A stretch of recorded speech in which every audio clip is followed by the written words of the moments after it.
Hi there. My name is John Stevens. I'm pastor of Zion Lutheran Church in Oregon City, Oregon, and we are part of the ELCA. And welcome to Dollar Store Children's Sermons, where we take a look at the lectionary text and we tie them to an item from the Dollar Tree or the junk drawer, kids' room, or the garage. That is how we've been doing it. And thank you so much for the love that you're sharing with your kids and your congregation and your families. You, my friend, are rocking it. Thank you. And thank you for your partnership in this ministry and for spending a little bit of your week with me in this way. Thank you. And especially this week, I need to share a word of thanks. Last week I mentioned that we were I think when I posted that video we had yet to uh, help Ruthie cross the Rainbow Bridge or put Ruthie asleep, my kitty cat, and I mentioned that she was not well, and that was, I think I mentioned that was in that we'd be doing it this week as my heart space was limited. But what I did learn this week is that I think of Heidi Newmark when she says that when her child asks, who do you love more? Who do you love more? And she says, I love both of you the same. She's like, how can that work? She says, because love is a miracle.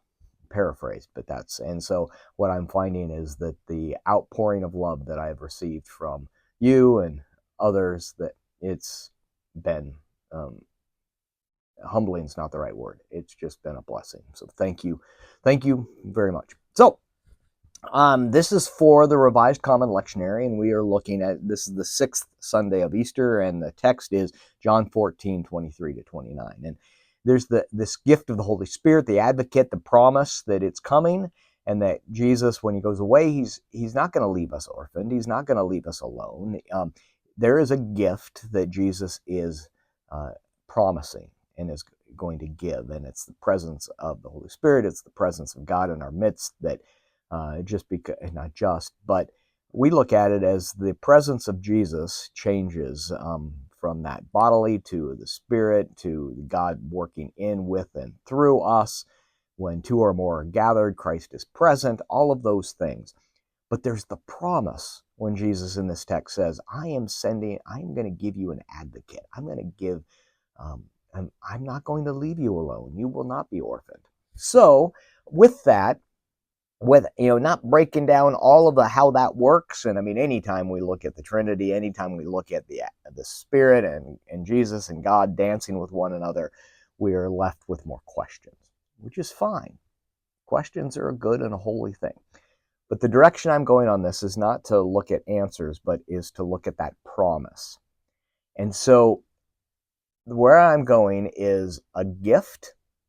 There can be empty because you're not going to open it, but a gift that's wrapped, and then you're going to have a tag that says do not open till Christmas. So what I like about that is that there is a gift. We have this gift here. There's a promised gift. And when it's given to us by someone that we trust, someone that we know, if your parent hands you this gift and it says, do not open till Christmas, you know that I can't open till Christmas. I've got this anticipation, but I also trust that the gift is there. The gift has been given. The gift is there. I'm not sure exactly what that's going to look like, what that gift is, but the gift has been given by someone that I trust and know. And that in its own right is a gift. And we are holding that. So I'm looking at that when Jesus says to the disciples, when Jesus says to us, I will not leave you orphaned. I am giving you the advocate. And I'm going to send the advocate. It hasn't come yet in the text, but we believe that it has come now. We hear in the book of Acts all of this as we head up to Pentecost Sunday. And you could have that gift, you could have that box, that gift, and I don't know if for Pentecost Sunday, one of the ideas that I'm playing around with is small little balloon bottles. There's also at the Dollar Tree they had I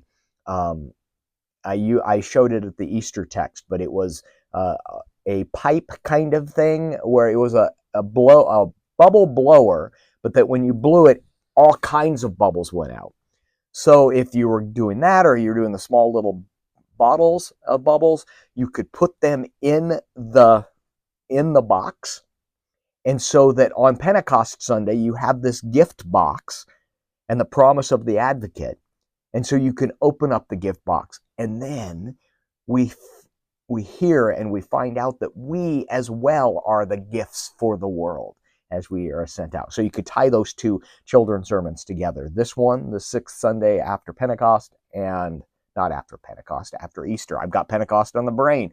So, sixth Sunday after Easter. No, I'm moving my ofs, ins, and afters all around.